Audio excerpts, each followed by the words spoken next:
Greetings of peace, love, and harmony. I am Mandisa Mosi, and today we're going to talk about my 2026 astrological report. Like, comment, subscribe if you are interested in this content. If you're new here, please understand that I have done a video per day leading up to this moment. So feel free to click out of this and go into all of those videos, catch up. There's everything from book suggestions for 2026 to my planner setups for 2026 to what I'm going to be creating in 2026. Like, look it up. I guarantee you will find something that speaks to you. And let's get into it, shall we? First and foremost, there'll be a huge amount of astrological events in 2026. And I am here to speak on the major ones. I will not be speaking on all of them, but the major ones, okay? Okay. And so there are 7 major ones that I wanted to speak on. But before I dive into them, I do want to talk about the solar eclipses and the lunar eclipses that will be happening in 2026 and where they're going to be visible. I'm going to only state if they're visible in North America. Well, if they're visible in North America, but mainly like Canada, US, Mexico, because that's where I reside. I apologize. But you can look that up for yourself, and I will have a link in the description for you to look at it as well. And so on February 17th, there will be a solar eclipse. Oh, and before I do this, eclipse energy is basically, it causes a lot of, I don't want to say chaos because I don't want you to be fearful, but it can cause a lot of disruption into like what's happening, because you're basically having, it's where the sun may eclipse or get in front of the moon, where the moon may eclipse or get in front of the sun. So you're in a time of some disruption. That's the word I'm looking for. Some disruptive energy that's happening. And so that could be a good or bad thing, depending on what you have in your life. So just be mindful when you're doing things around these dates. Some cultures are very strict. I know in India, I think they're like, don't go outside during a lunar eclipse or solar eclipse. I'm not one of those people. I was born on a lunar eclipse. I'm gonna go outside. If I can go outside, like the solar eclipse, I'd be outside. I love them. They're so pretty to me. But do what feels comfortable for you and what is of your culture. There's no right or wrong. It's just cultural differences. And in my culture, lunar eclipses and solar eclipses aren't bad to the point where I can't go outside. They do bring a different energy.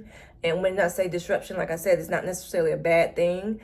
It's just a different, it's like a bump in the road, like a wave. Like, okay, we were going like this, like, oh, not a moon, boom. And then we keep going. Learning what to do when that energy comes and, motioning through it, it's just a part of life. So it's just for awareness sakes. February 17th will be the first eclipse that's happening, and it is a solar eclipse, an annular solar eclipse. It is not located, you will not be able to see this in the US. When I looked at the map, it was very minimal visibility for this one. March 2nd through the 3rd is a lunar eclipse. It's a total lunar eclipse, and it will be viewable in North America, but also most of the world for this one. So be aware of that. August 12th, a solar eclipse is coming, and that will be a total one, not visible in North America. August 27th through 28th will be a lunar eclipse, and will be a partial one, and that is visible in North America. It won't be visible in Africa and most of Europe, but the rest of the world should be able to see it. And I say that because there are some of us who like to watch it and look at it. And also, if it's not visible where we are, the energy will be effective, but it won't affect us as much as it will for those who can see it. And so let's get into those major aspects that will be occurring. Outside of these major aspects, I do want to say that, of course, there will be full moons and new moons occurring. And if you are interested, and if you would like to join my Substack, on every full moon, on every new moon, I give a free reading to my subscribers in the subscriber chat on my channel in Substack.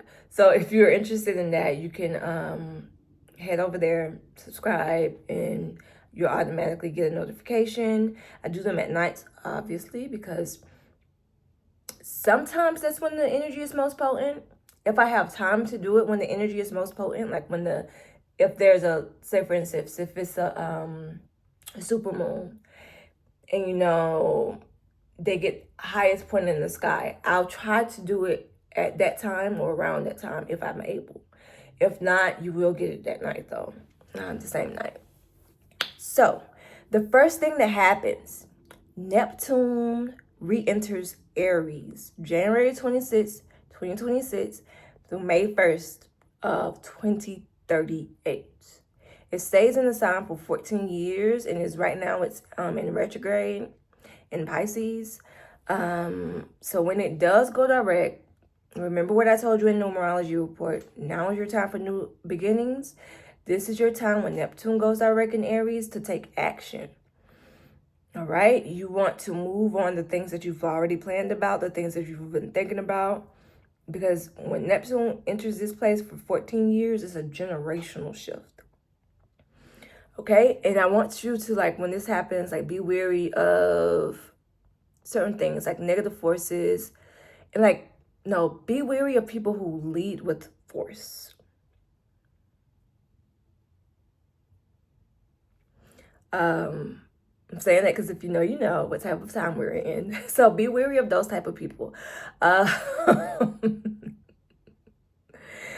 Because they may be lying is the reason why. Neptune brings on a very much so illusory energy. So when you're in people who are using force, especially when it's in the sign of Aries, it shows that they may be in that energy. So you want to stay away from those type of people that lead with force, if you feel that way. Again, January 26, 2026. The numbers there, interesting, right? The Neptune will be in Aries. So Saturn, the second thing is Saturn re-enters Aries February 13th, 2026 through April 12th, 2028. So Saturn is not exalted in Aries at all. And Saturn is like a father who is like the tester, who likes to test your gangster. You know those memes where it's like, I'm calling God to make sure I'm not on the strongest warriors list? It's like Saturn the one that's been testing you to just see if you can do what you say you do. And like, it's important to be patient during this time, especially if your Saturn is in Aries. That whole Saturn return thing that people talk about, this is your time to take notice of it. Right now, Saturn is in retrograde. So expect great shifts during this time. Oh, and I do want to say that I will be having a document that will have the numerology report, the astrological report, as well as a tarot reading in it. And it will give you a month-to-month guide on your self-care as well. And it will be available on my channel, on my website, for just $5. And it can be your guide for how you can thrive in 2026. So, yes. Also with Saturn, I want to say it's like the excellent time to merge your logic and your imagination. And that's because, like, so when we think about how our brain works, everybody wants to say, are you right brain or you left brain? If you just study psychology, you really need to be making decisions with both of those brains, those signs. So this time, that February 13th through April 12th time, it'll be a great time to begin to master that aspect of utilizing both sides of your brain so that you can make righteous decisions that are not based in fear. The third thing that will be occurring is that Uranus re-enters Gemini. And this occurs April 25, 2026 through August 3rd of, looks like 2032. This is when it goes direct. Right now it's in retrograde. So all these planets down I'm talking about, they're in retrograde. And Uranus is another major component of something that's going to be happening. Like, this is also going to be a major shift.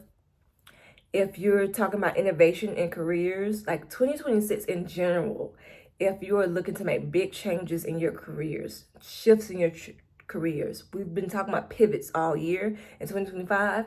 2026 is a true year of the pivot. Okay? It is the true year of the pivot. And the stars are speaking on that. So when I start speaking on Venus especially, you're going to see. But already we have Neptune, Saturn, and Uranus speaking on the energy of innovation and utilizing both sides of your brains, imagining as well as the logic as well, and importance of taking action. It's all here. Because Uranus is going to be in Gemini, if you're in these fields, Mandisa, the main aspects are going to be changed or like heavily shifted is mass communication. Gemini is the communicator. I'm a Gemini rising, right? And so you have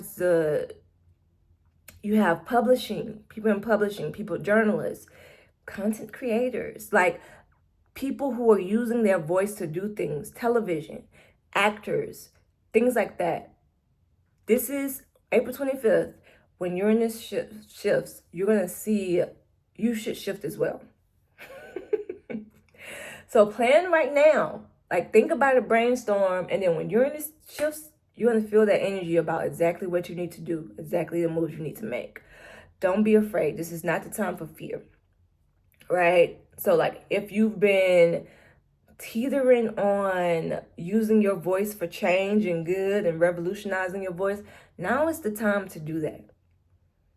2026 is the time to speak truth as to what's happening and to speak truth about things that you see, things that you feel, and not allow fear to stop you. Because there are a lot of people who are speaking right now, but just because they have the loudest voice doesn't mean their voice is the right voice. So number 4, Chiron. Chiron enters Taurus June 19th through September 17th, 2026. And I want to talk about Chiron because Chiron is going to be doing a lot of traveling actually, right? And so Chiron shows us where we are wounded. We talk a lot about people going through midlife crisis. It's your Chiron returning, which states that crisis. So if you're in your 40s and you look at your chart and you see that your Chiron is in Taurus, you will be going through that motion, that moment of like change, of realizing that you have some wounds that you may be looking at or avoiding. You may be experiencing stagnant in your life because you are avoiding it. Don't, right? This is your time to really master that energy. Even right now, if your Chiron is in Taurus, as Aries is in retrograde now in Aries, use that energy, Aries energy, to master what the Chiron in Taurus is all about. Right? So if you're interested in an astrological reading, I do those. You can click the link in my description, book one with me on my website. But this is where that energy gets real deep, real fast. Chiron and Taurus. Whew. So one thing too, when it hits the 17th, it's going to move back again to Aries. And once it does that, you'll get your chance to practice everything that came up from June to September. It's going to go back to Aries, and then you're going to get your final round in April of 2027, which will come back to Taurus. So it happens for a few years. It'll be rocky, Midlife crises are real and you can get through it. Just know it's only temporary. So, but once it gets back in April 2027, that will be your time to flourish and to really hone in to all of the things that you've mastered. Yeah. Number 5, Jupiter enters Leo. June 29th, 2026 through July 25th, 2027. Jupiter is our big benevolent, like that rich grandpa. I don't have a rich grandpa, but rich in knowledge, rich in wisdom, rich in spirit, I do. And so expansion is what this one is all about. And this is in Leo.